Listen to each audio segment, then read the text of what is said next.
আসসালামু আলাইকুম। আমি এমডি নুরুল আরমান, পেশায় একজন আইটিপি।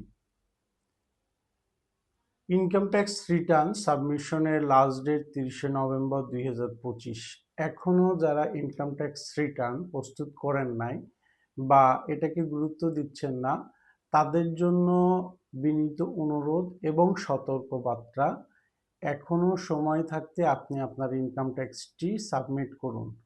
কারণ 30শে নভেম্বরের পরে আপনি যখন আপনার রিটার্নটা সাবমিট করবেন না, তখন আপনার যে রিবেট আছে সেই রিবেটটা বাতিল হয়ে যাবে এবং যে টাকাটার উপর ট্যাক্স দিতে হয়, ট্যাক্স পেয়েবল যে অ্যামাউন্টটা থাকবে সেটার উপর 4% করে আপনাকে পেনাল্টি দিতে হবে।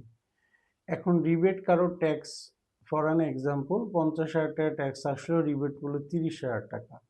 সে তো 30,000 30শে নভেম্বরের পরে জমা দিলে আপনার এই 30,000 টাকার এক্সামশন তো পাবেও না, বরং ওই 50,000-এর উপর পেনাল্টি সহকারে আরও টাকা জমা দিতে হবে।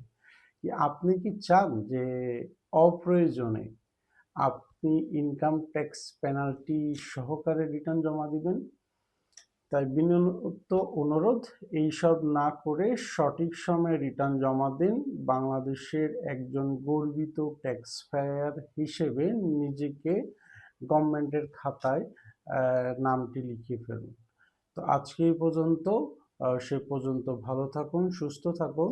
ও হ্যাঁ, আমাদের এখন থেকে নিয়মিতভাবে আপনারা এপিসোড আকারে ইনকাম ট্যাক্সের উপর ইন্ডিভিজুয়াল এবং কোম্পানি রিলেটেড অনেক প্রবলেম এবং বাস্তব ইনকাম ট্যাক্স রিলেটেড যে প্রবলেমগুলো সবাই ফেস করেন বাস্তব লাইফে, সেই এই ধরনের কিছু কন্টেন্ট এখানে আপলোড করা হবে। এতে আশা করি আপনারা উপকৃত হবেন এবং আমাদের ভিডিওতে আপনারা লাইক দিবেন, শেয়ার দিবেন এবং কমেন্ট অবশ্যই করবেন, যাতে আমরা আপনাদেরকে বস্তুনিষ্ঠ তথ্যের ভিত্তিতে ইনকাম ট্যাক্স সম্পর্কে সচেতন করতে পারি এবং ইনকাম ট্যাক্স সম্পর্কে আপনাদের আমার অভিজ্ঞতাটি শেয়ার করতে পারি।